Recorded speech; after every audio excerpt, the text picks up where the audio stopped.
Jaime? Kanina ka pa ba dyan? I brought you fruits pala. Tsaka food na madaling kainin. Sabi ng doktor, soft diet ka muna. Are you hungry? Jaime? Tungkol kay Beatrice, Yeah, like I said, talaga. huwag mo na siyang kasuhan. What? Jaime, malaki na ang gulong nangyari.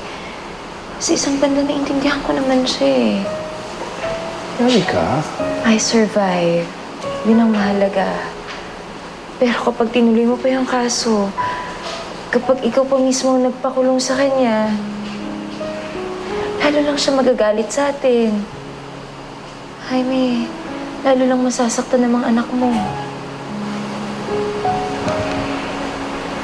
Jaime, wala namang ibang masasaktan dito kundi si Leslie at si Jake. Jaime, tama na. Let's just all move on. Please.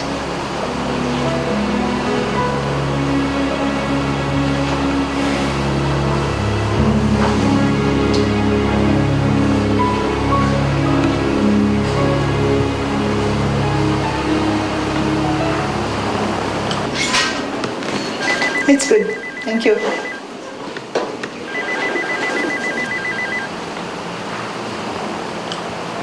Jaime?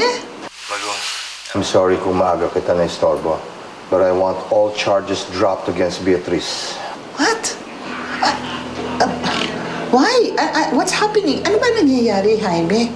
Ay, naku, siguro ikaw nakinig ka sa pakiusap ni Leslie. Actually, si Erika may pakiusap nito. Erika? Kuya? Jaime? Jaime?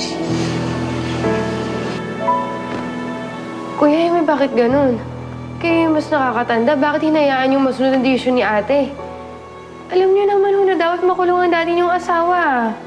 Posible pa naman na mangyari yun eh.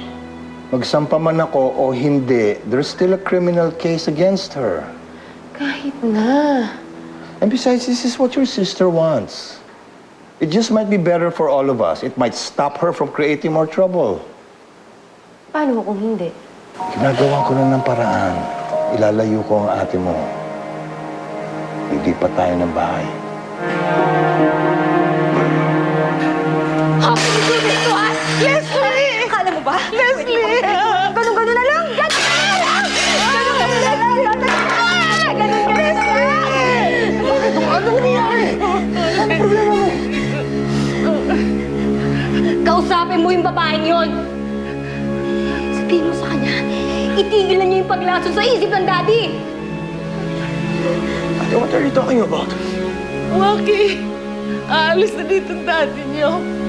Bubukod na sila. Ate, hindi. Ate, kapag okay na si Erika, sa akin siya sasama.